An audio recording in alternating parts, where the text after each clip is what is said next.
Breaking news చూస్తున్నాం. ED విచారణకు హాజరయ్యారు రాబర్ట్ వాద్రా. ల్యాండ్ డీల్ కేసులో ఈ నెల 8న విచారణకు హాజరు కావాల్సిన వెళ్లలేదు. ఇక దాంతో మళ్లీ ఈడీ నోటీసులు ఇవ్వడంతో నడుచుకుంటూ ఈడీ ఆఫీస్కు వెళ్లారు.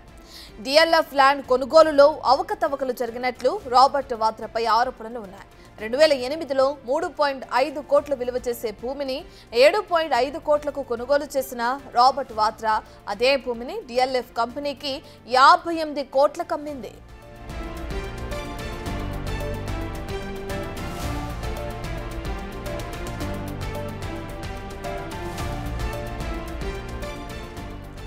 రాబర్ట్ వాద్రా ఈడీ విచారణకు సంబంధించిన పూర్తి డీటెయిల్స్ అందించడానికి మా ప్రతినిధి శివ అందుబాటులో ఉన్నారు. శివ.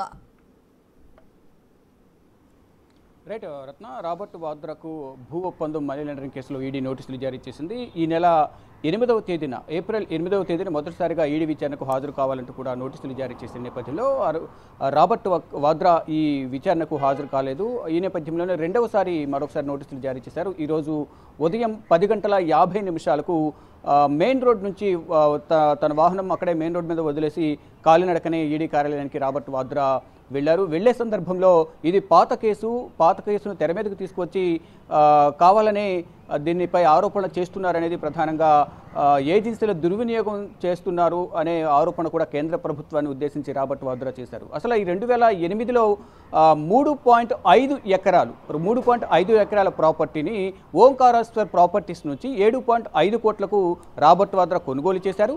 ఆ 7.5 కోట్ల విలువ చేసే భూమిని 50 కోట్లకు పైగా విక్రయించారు వేరే సంస్థకు, ఒక కంపెనీకి అనేది ప్రధానంగా చెప్తున్నారు. అంటే ఏదైతే ప్రధానంగా 58 కోట్లకు అమ్మినట్లుగా కూడా ఆరోపణలు మాత్రమే ఎదుర్కొంటున్నారు. దీనికి సంబంధించి 2008లో భూమి కొనుగోలుకు సంబంధించి ఒప్పందం కుదిరింది. దాని తర్వాత ఆరోపణలు రావడంతో 2023లో ఛార్జ్షీట్ కూడా ఈడీ దాఖలు చేసింది. ఛార్జ్షీట్ దాఖలు చేసిన నేపథ్యంలో దాంట్లో కేవలం రాబర్ట్ వాద్రా అలాగే ప్రియాంక వాద్రా ఇద్దరిని కూడా కేవలం ఆరోపణలు ఎదుర్కొంటున్న వారిగా మాత్రమే దాంట్లో మెన్షన్ చేశారు తప్ప ఎక్కడ నిందితులుగా అక్కడ మెన్షన్ చేయలేదు. కావాలని మళ్ళీ ఈ కేసును తెర మీదకు తీసుకొచ్చి ఇబ్బందులు గురి చేసే విధంగా రాజకీయ దురుద్దేశంతోనే మళ్ళీ నోటీసులు జారీ చేశారు. నేను విచారణ ఎదుర్కొంటాను, అయితే పాత కేసును తెర మీదకు తీసుకొచ్చి మళ్ళా రాజకీయ ప్రయోజనం పొందేందుకే ఈ విధంగా వ్యవహరిస్తున్నారంటూ కూడా రాబర్ట్ వాద్రా ఈడీ విచారణకు వెళ్లే సందర్భంలో ఇటు దర్యాప్తు సంస్థల దుర్వినియోగం జరుగుతున్నట్టు కూడా ఆరోపణలు చేశారు.